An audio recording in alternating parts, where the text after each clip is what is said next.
بسم الله الرحمن الرحيم. الحمد لله رب العالمين، والصلاة والسلام على أشرف المرسلين، عليه أفضل الصلاة وأزكى التسليم. أقول لكل الأسر أيضا الذين يشاهدوننا صبيحة هذا اليوم المبارك عن طريق هذا البرنامج الذي يبث عبر قناتكم الوطنية، متمنيين لكم أسرة القناة والعاملين فيها والجنود في الخفاء، الطاقم الذي يعمل لحصة الصباح الوطنية، كل خير وبركة وسعادة.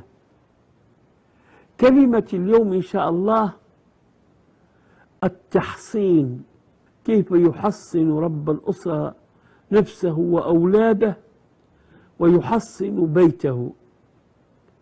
جاء في الحديث عن آبان ابن عثمان ابن عفان قال: سمعت عثمان بن عفان يقول: قال الرسول صلى الله عليه وسلم: من قال في الصباح بسم الله الذي لا يضر مع اسمه شيء في الأرض ولا في السماء وهو السميع العليم 3 مرات، ومن قال في المساء بسم الله الذي لا يضر مع اسمه شيء في الأرض ولا في السماء وهو السميع العليم، لم ولن يصبه شيء لا من الأرض ولا من السماء، فيكون الإنسان في حفظ الله وفي وقاية الله وفي حفظ الله وفي رعاية الله.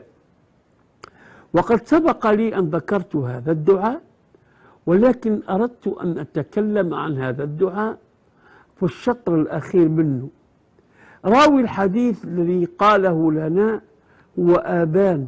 من هو؟ هو ابن عثمان ابن عفان، وعثمان بن عفان سمعه من رسول الله صلى الله عليه وسلم.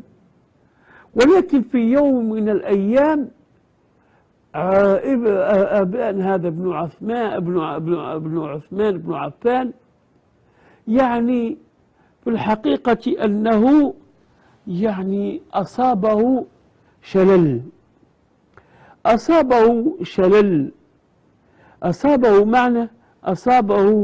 شلل أي نصف بتاعه مات.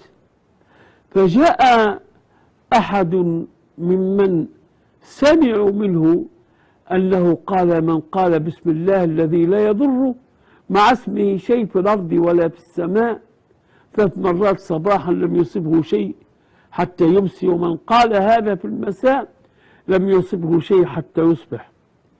فوجد قائل هذا الحديث وناقل هذا الحديث قد شل نصف بتاعه ولا باراليزي، وبقي ينظر إلى آبان بن عثمان، فقال له آبان: لم تنظر إلي؟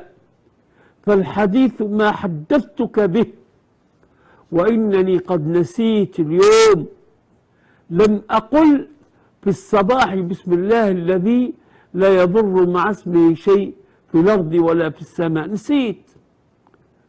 فلما نسيت مضى في قدر الله عز وجل، لأنني لم أقل هذا الدعاء نسيانا مني فأصبت بهذا الشلل. أما ما قلته لكم، من أراد أن يحصن نفسه ويضمن لنفسه ولأولاده وماله ورزقه وسيارته وزوجته وأبنائه لم يصبه شيء في السماوات والأرض، فليقل بسم الله الذي لا يضر مع اسمه شيء في الأرض ولا في السماء وهو السميع العليم، في الصباح 3 مرات وفي المساء 3 مرات. لم يبق لي إلا أنني أتمنى لكم يوما سعيدا ويوما مباركا تتمتعون إن شاء الله بما سيبث بعدي من عدة أركان قد تفيدكم في صباح الوطنية، سائل المولى عز وجل لكم الرحمة والغفران واللطف إن شاء الله في الدين والدنيا وفي الآخرة. والسلام عليكم ورحمة الله وبركاته.